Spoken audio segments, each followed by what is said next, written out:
ఓర్చుకో అమ్మా, ఓర్చుకో.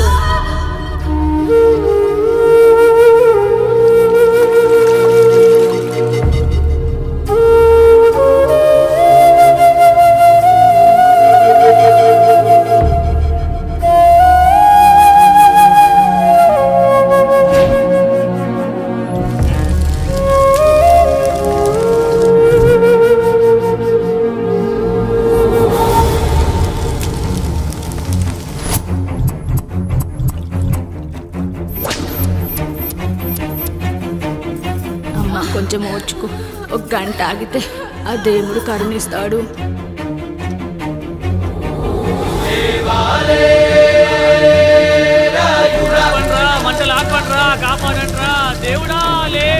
ఆయన లేవాలి, ఈ మంటలు ఆరాలి. నీ కంటిలోని ఒక్క బొట్టు ఈ మంటల మీద పడినా ఈ ఊరే కన్నీరు పెడుతుంది.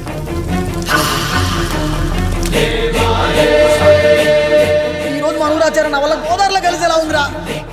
భగవంతుడా, ఒక్క 5 నిమిషాలు, ఒక్క 5 నిమిషాలు నా ఈ పిల్లడ బిగించి తండ్రి.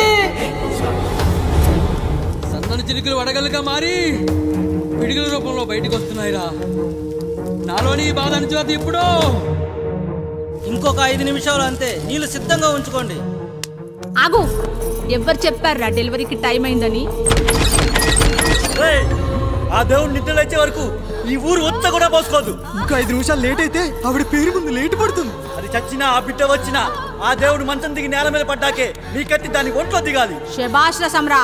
ఇంకా నా వల్ల కాదురా, నా వల్ల కాదు. ఒక్క చుక్క కింద పడ్డా నేను చంపేస్తానురా. గొంతులో ప్రాణం పైకి పోవాలి గాని గుంటలో నీళ్లు కిందకి రాకూడదు. దేవుడు లేస్తాడు, 5 నిమిషాల్లో లేస్తాడు. ఓర్చుకో.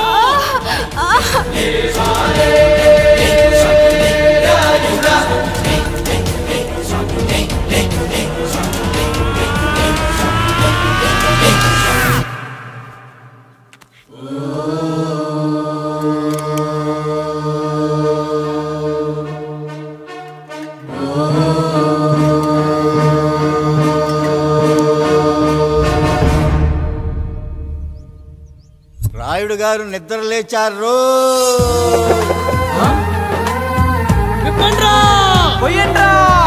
శారదా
అయ్యా, మన ఈరిగాడికి సంవత్సరం క్రితం పెళ్ళయిందయ్యా. మొన్నటిదాకా తాడు బంగారంలో ఉన్న వాళ్ళ జీవితం ఇప్పుడు తాడు ఫ్యాన్లో మారిందయ్యా. తన భర్తకి తల్లిదండ్రులు ఎక్కువయ్యారయ్యా. కట్టుకున్న భార్యకి చీర కొనడం కంటే అమ్మా నాన్నలకు మాత్రం మందులు కొనటమే తన సంతోషం. పొద్దున లేచిన దగ్గర నుంచి తల్లిదండ్రుల పనులు, పెళ్ళ ముద్దు ముచ్చట తీర్చట్లేదని తల్లిదండ్రులను వృద్ధాశ్రమంలో చేరిస్తే తను తన భర్త సంతోషంగా ఉంటామని వీరిగాడి భార్య సావిత్రి రచ్చబండి ఫిర్యాదు చేసిందయ్యా. చూడమ్మా, ప్రతి స్త్రీ జీవితం 3 ఆకులతో ముడిపడి ఉంటుంది. పెళ్లిల్లో మావిడాకులు, శోభనం గదిలో తమలపాకులు, ఆ తర్వాత భర్తతో విడాకులు. మావిడాకులు గుమ్మానికి కట్టొచ్చు, తమలపాకులతో కిల్లీలు కట్టొచ్చు, కానీ విడాకులతో కాపురాలను కట్టలేమమ్మా, కట్టలేము. నన్నేం చేయమంటారు? నాకంటూ కోరికలుండవా? భర్తతో సరదాగా ఒక్కదాన్నే గొడవ పడాలని, ఆయన కష్టపడి అలిసొస్తే పక్కింటి వాళ్ల కబుర్లన్నీ చెప్పాలని, వచ్చిన జీతం మొత్తం చేతికిచ్చాక నేనే 10వ 12వ చేతిలో పెడితే ఆయన కళ్లల్లో ఆనందం చూడాలని నాకనిపించదా? ఎంతసేపు అమ్మా నాన్న అంటూ వాళ్ల కొంగు పట్టుకుని తిరగడమే తప్ప నా పైట పట్టుకుని తిరిగిందే లేదు. నాకు విడాకులొద్దు. నా భర్త నాకు కావాలి. ఎరా, నీ భార్య చెప్పింది విన్నావుగా, ఏమంటావు? అయ్యా, మీరు నా వైపు కూడా ఆలోచించండి అయ్యా. 9 నెలలు నా తల్లి కష్టపడి కనీ పెంచితే 20 ఏళ్ళు నా తండ్రి నన్ను పోషించాడు. నిన్నగాక మొన్న వచ్చింది. ఇది మమ్మల్ని విడదీయాలంటే ఎలాగయ్యా? నాకు నా పిల్లం కంటే నా తల్లిదండ్రులు ఎక్కువయ్యా. మరి పెళ్ళెందుకు చేసుకున్నావురా? అక్కుల్లో పనికెళ్తుంటే అక్కడ మెస్ భోజనం పడట్లేదయ్యా. ఇల్లామంటే పని మనిషి అనుకుంటున్నావారా? అసలేమనుకుంటున్నావురా? ఆడదంటే నీకంటే చిన్నదవుతే చెల్లవుతుంది, పెద్దదైతే అక్క అవుతుంది, పెళ్లి చేసుకుంటే భార్య అవుతుంది, ఆ తరువాత తల్లి అవుతుంది. మగాడేముందిరా, ఆఫ్టర్ ఆల్ తండ్రి అవగలడు. మగాడు పురుషుడు అని పలకాలంటే పెద్ద కష్టమేమీ లేదు. కానీ స్త్రీ అని పలకాలంటే నోట్లో కండరాలు, నాలుక అష్టవంకరలు తిరిగి కష్టపడాలరా.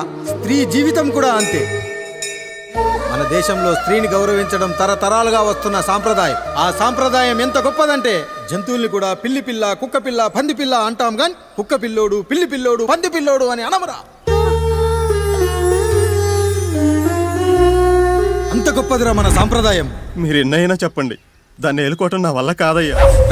కడుపులో బిడ్డ ఆడపిల్ల అని తెలిసి ఉంచాలా ఊడ్చాలా అని ఆలోచిస్తుంటే పుడతామో చస్తామో తెలియని పరిస్థితుల్లో ఎలాగోలా పుట్టేసి పెరిగేసి ఎదిగేస్తున్న టైంలో తను పుట్టింది తన కోసం కాదు, ఎక్కడో పుట్టిన ఏదో కోసం అన్న విషయం తెలిసాక అమ్మ నాన్న కలిసి 1 కిలో లడ్డూలు, 1 కిలో చెగోడీలు పెట్టి దున్నపోతు లాంటి ఓ పెళ్లి కొడుకుని తీసుకొచ్చి తల దించుకొని పెళ్లిలో కళ్ళు దించుకొని శోభన గదిలో పడుకుంటే గుండెల మీద తాలి బరువు, శరీరం మీద వాడి బరువు మోసి మోసి వాడు వేసిన విత్తనాన్ని 9 నెలలు మోసి మోసి ఓ పండంటు బిడ్డకు జన్మనిచ్చి ప్రతిరోజు కోడి కంటే ముందే నిద్రలేచి నుదిటిన బొట్టు పెట్టి, వాకిట్లో ముగ్గు పెట్టి, స్టవ్ మీద గిన్నె పెట్టి, అందులో పాలు మరగబెట్టి, కాఫీ పొడి టీ పొడి కలిపి పెట్టి, పిల్లల నోటికి తిండి పెట్టి, వాళ్ళను బడికి ఎల్లగొట్టి, నిన్ను ఆఫీస్ కు తరిమి కొట్టి, ఒక చేత రిమోట్ మరో చేత కత్తిపీట పట్టుకొని ఛానల్స్ మార్చి మార్చి కూరగాయలు తరిగి 11 గంటలకు మా ఊరి వంట, 12 గంటలకు స్టార్ మహిళ చూస్తూ, వీటి మధ్యలో వంట చేస్తూ కూరెక్కడ మాడిపోతుందో అన్న టెన్షన్ లో బ్రేక్ మధ్యలో అత్తగారికి అన్నం పెట్టి, ఉద్దమందారం, ఆడదే ఆధారం, మనసు మమత, గోకులంలో సీత, స్వాతి చినుకులు అంటూ పగలు రాత్రి తేడా లేకుండా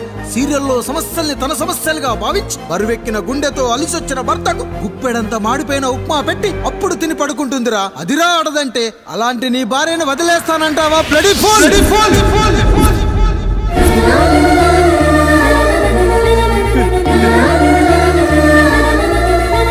ఒక గుక్కలో ఆడదాని గురించి చెప్పాలంటే నాకు 3 నిమిషాలు పట్టిందిరా.